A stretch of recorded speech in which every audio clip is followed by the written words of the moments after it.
Welcome to Welding with Dummies. I'm Chris, and this is Restoration Rescue.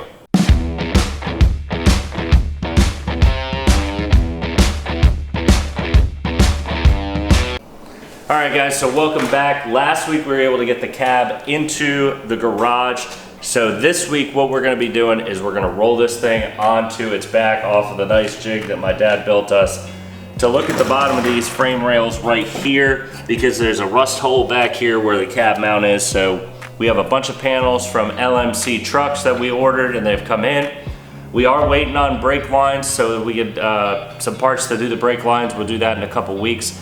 But we're gonna be welding for the very first time. Thanks a lot to Gino to help us set this thing up, and a couple other people as well as YouTube to help me try and learn how to weld. But you can only learn by trying, so we're gonna try.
Alright, so this is a little bit worse than we thought at first, but we're still going to save this cab. As you can see, there's absolutely no cab support like there is down at the bottom. That one's rusted. This one's rusted a little bit, and we're going to replace it anyway. We're going to replace all four of those, but what we're going to do today is we're going to come in here. We got to drill out a couple spot welds, get this whole thing out, and we're going to put this brand new panel in. As you can see, there's a little bit of something missing here. You have a hole here, and you don't have a hole here. This is for the cab support, so when it attaches to our frame. So what we need to do is we're going to measure from here to here and mark it so that when we drill it out, we have a spot for our bolt. But we're going to start grinding out some of these spot welds and get this whole panel out so we can replace it, and then we can move on to this side and do the same.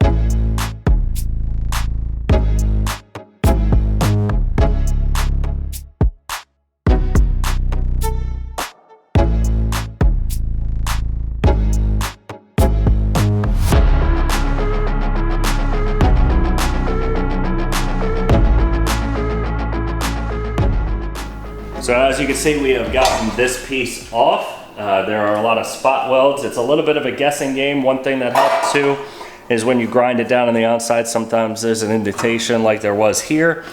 However, in the floor, there was some spots, but some like fooled us and it wasn't 100% accurate. We were able to get all the spot welds off. We did cut a little bit of holes with the air hammer in our floor, but that's okay because that's where we're replacing some of our floor, so not a big deal. But what we're going to do now is we're going to clean off this metal. We're going to grind it down so we have nice clean metal, and then we're going to tack in our new panel.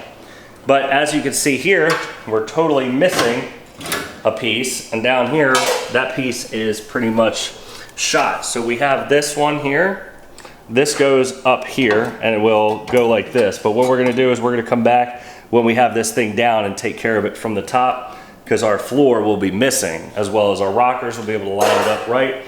You see this one's for the bottom. We've seen this in videos before where this is out. A lot of people will grind it and then smack it over and bend it and then drill the 2 holes, so that is good to go. So we're gonna go ahead and tack this new panel in and clean up this metal.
So we have this all spot welded in, nice and strong, as you can see. It ain't going nowhere. So we did run into a couple issues when we were doing it the first time. So what our main problem was is that I'm dumb. So Hobart comes out with this fancy tool that shows the gauge of the metal. So in my head, I thought this was 20 gauge and I thought this was 20 gauge because in my head, that's the size sheet metal is. So instead, you come over here and it's right around 14 gauge for this, and up here you can see it is 14 gauge steel.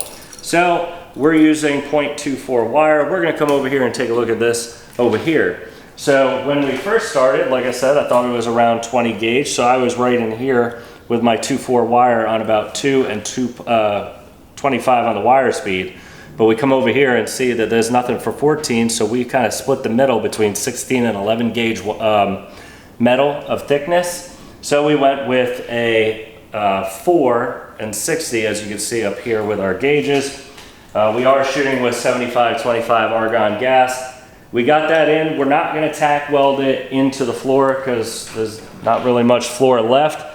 We also had to cut off a piece out of our old one that's down here. We're not going to get too close because I don't want you to see how horrible my welds were. They weren't great, but they got the job done. So this one is completely in. You can see it's pretty strong in there. It's really moving this rather than anything else. So that one is all set. This side I'm going to handle on my own, but that's going to be a wrap for today's video. We'll see you next week when we start doing the cab mounts and maybe knocking out some of this floor.